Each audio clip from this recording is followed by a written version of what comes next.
Nā te pire ahu moana o te tau 2004, I takaroa e ngā kaupapa ahu moana a te ao Māori.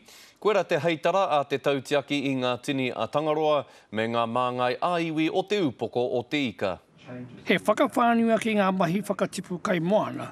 Kia uru atu I te Māori ki roto I tēnei tumomo Pākahi I nā te whakatau kei roto I te pire hou. I te mea loto hoki I te ture. Ai te wāhika tai hoki e mātau te Māori. Ai ki tā Morris Love o te atiawa ki Pōneke.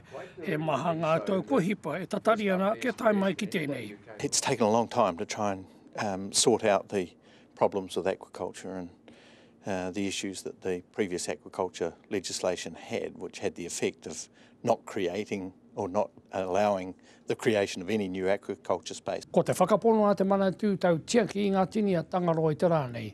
He maha noa te ngā hua ka takamai I tēnei kaupapa me tōna pire ki te hunga e pai ana I te kaupapa ahu moana. Ko tēnei tāpiritanga ki te ture, he mea ka tae hoki e mātau ki te whiwhi ai e rā rua takau paihineti. Ko te tūmana ko ngā kai ahu moana Māori, ma ngā whakarereke o roto te pire ahu moana e anga whakamuai a rātou umanga ahu moana. Joe Glenn, Te Karere.